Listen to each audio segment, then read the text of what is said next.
ये अल्मोड़ा से मैं निकला हूँ दूनागिरी मंदिर के लिए। और रास्ता रहेगा मेरा ये अल्मोड़ा से कोसी, कोसी से फिर आगे दौलाघाट होते हुए, दौलाघाट से बगवाली पोखर और बगवाली पोखर से बिंटका होते हुए मैं पहुँचूँगा दूनागिरी। और ये पहुँचा मैं दूनागिरी बाज़ार में। और अब यहाँ से सफ़र शुरू होता है दूनागिरी मंदिर का। और इस वीडियो में यही द्रोणगिरी पर्वत और दूनागिरी मंदिर, इसके बारे में मैं आपको दिखाऊंगा। तो चलिए चलते हैं। यह एक पौराणिक पर्वत शिखर का नाम है दूनागिरी। द्रोणगिरी, द्रोण पर्वत, द्रोणागिरी, द्रोणांचल और द्रोणांचल पर्वत इसी पर्वत के पर्यायवाची शब्द हैं।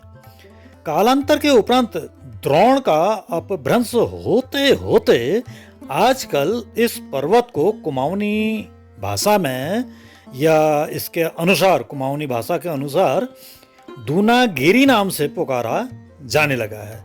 यथार्थतः यह पौराणिक उल्लिखित नाम द्रोणगिरी है, जो अब दूनागिरी नाम से बोला जाने लगा है। अगर बात करते हैं भारत के पौराणिक भूगोल और इतिहास की, तो भारतवर्ष के पौराणिक भूगोल व इतिहास के अनुसार यह 7 महत्वपूर्ण पर्वत शिखरों में से एक है। विष्णु पुराण, मत्स्य पुराण, ब्रह्मांड पुराण, वायु पुराण, श्रीमद् भागवत पुराण, कूर्म पुराण, देवी भागवत पुराण, इन सब पुराणों में और भी अन्य पुराणों में सप्तद्वीपीय भूगोल रचना के अंतर्गत द्रोणगिरी, सप्तद्वीपीय भूगोल रचना के अंतर्गत द्रोणगिरी, वर्तमान में जो आजकल दूनागिरी है, इसका वर्णन इन सब पुराणों में मिलता है। मद् भागवत पुराण के अनुसार यह पर्वत भारतवर्ष के उन पर्वतों में से है जहां से निकलने वाली नदियों से भारत में रहने वाली भारती नामक प्राणी स्वयं को धन्य मानते हैं। ये आप श्रीमद् भागवत पुराण पढ़ेंगे तो उसके 5वें, 19वें, 16वें अध्याय में ये आपको ऐसा वर्णन पढ़ने को मिल जाएगा। श्रीमद् भागवत पुराण के अनुसार ही दूनागिरी की जो दूसरी विशेषता है वो इसका औषधि का पर्वत होना है। विष्णु पुराण में भारत के 7 कुल पर्वतों में इसे चौथे पर्वत के रूप में औषधि पर्वत के नाम से संबोधित भी किया गया है। दूनागिरी की पहचान का तीसरा महत्वपूर्ण लक्षण रामायण और रामलीला में लक्ष्मण शक्ति का कथा प्रसंग भी है। अल्मोड़ा से ईशान कोण की दिशा में समुद्र सतह से लगभग 8000 फुट की ऊंचाई पर इसी पर्वत पर मां वैष्णवी का प्राचीनतम शक्तिपीठ मंदिर है, जिसको अब स्थानीय कुमाऊनी बोली भाषा में मां दूनागिरी के नाम से जाना जाता है। अत्यंत प्राचीन काल से दूनागिरी के इस सिद्ध शक्तिपीठ के साथ भारतीय इतिहास और संस्कृति के अनेक महात्म्य जुड़े हैं। देवी के गुण रहस्यों का चिंतन करने वाले ऋषि मुनियों ने हिमालय के इस पर्वत पर धूनी रमाकर अष्टधात्री के दर्शन किए थे। ये आपको मुंडक उपनिषद में वर्णन मिले। बात करें मंदिर के निर्माण की, तो दूनागिरी मां वैष्णवी शक्तिपीठ मंदिर का पुनर्निर्माण कत्यूरी राजवंश के तत्कालीन शासक सुधार देव ने 1318 ईस्वी में करवाया। इतना ही नहीं, मंदिर में शिव और पार्वती की मूर्तियों की प्राण प्रतिष्ठा भी तत्कालीन की ही है। दूनागिरी में अनेक वर्षों से योग साधना करने वाले स्वामी श्री सत्येश्वर आनंद गिरी जी महाराज के अनुसार भारत में वैष्णवी शक्तिपीठ 2 ही हैं।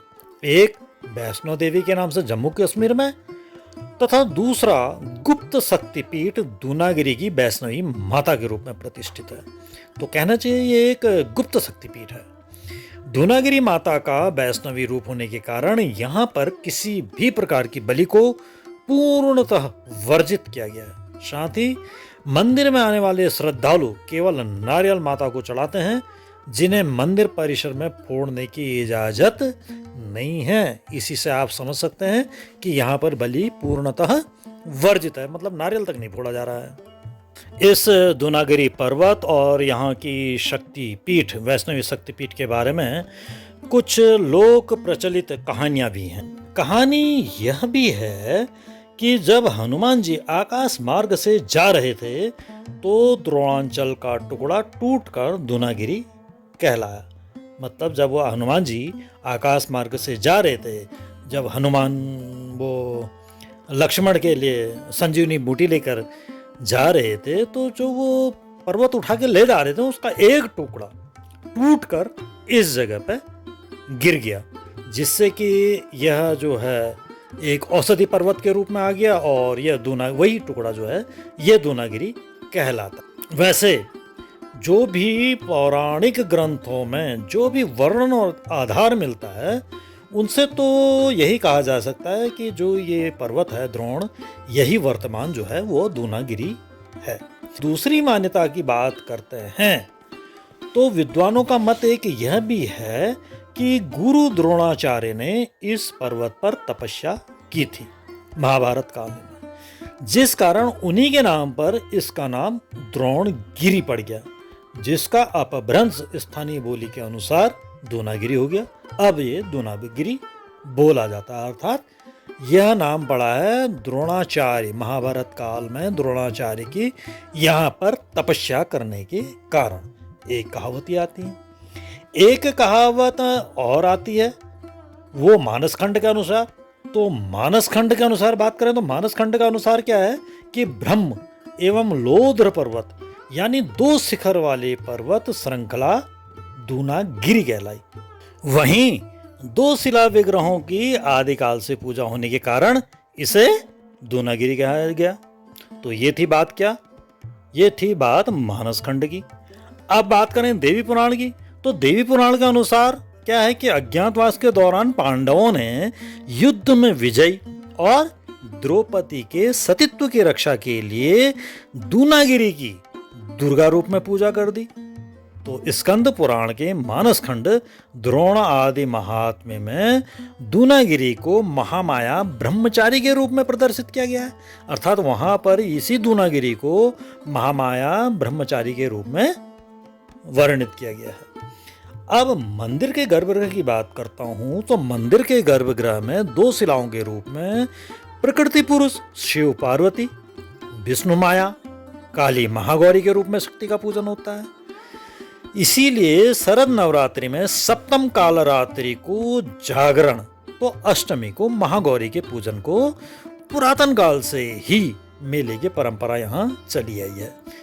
तो यह है माँ दूनागिरी के धाम की विशेषता।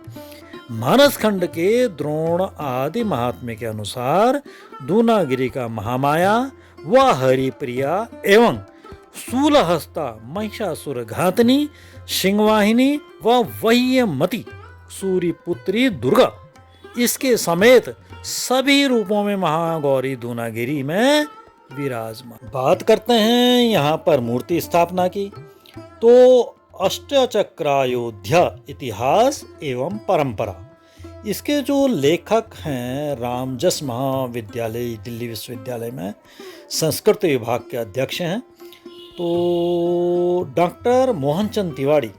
ये दूनागिरी महात्म्य का हवाला देते हुए इन्होंने लिखा है कि कत्यूरी राजा सुधारदेव ने 1318 ईस्वी में दूनागिरी माता की मूर्ति यहाँ पर स्थापित की। 13 मार्च 1847 को बंगाल आर्टिलरी में ब्रिटिश सैन्य अधिकारी मेजर ई मैडन ने शक्तिपीठ मां दूनागिरी के बारे में वो लिखते हैं कि देवी के मंदिर की छत नहीं थी, खुले आकाश के नीचे दो शिलाखंडों की पुजारी पूजा किया करते थे। मंदिर के वर्तमान स्वरूप का जो निर्माण हुआ है वो वर्ष 1920 में ग्रामीणों ने करवाया है। इस मंदिर में अभी एक और चीज फेमस है, बहुत प्रसिद्ध है, वो है क्या, यहाँ की सीढ़ियां। यहाँ पर 400 सीढ़ियों की चढ़ाई कर माँ दूनागिरी देवी के दर्शन किए। दूनागिरी मंदिर में कोई मूर्ति नहीं है, प्राकृतिक रूप से निर्मित सिद्ध पिंडियां माता भगवती के रूप में पूजी जाती हैं। दूनागिरी मंदिर में अखंड ज्योति का जलना मंदिर की एक बहुत बड़ी विशेषता है। दूनागिरी माता का वैष्णवी रूप में होने से इस स्थान में भली नहीं होती है। आज के इस वीडियो में आपने देखा दूनागिरी मंदिर के बारे में, उससे संबंधित कुछ इतिहास और कुछ जानकारी। आज का वीडियो अब मैं यहीं पर समाप्त करता हूँ। मिलता हूँ अब आपको मैं अपने अगले वीडियो में। तब तक के लिए आपको गजेंद्र सिंह डसीला का प्यार भरा नमस्कार।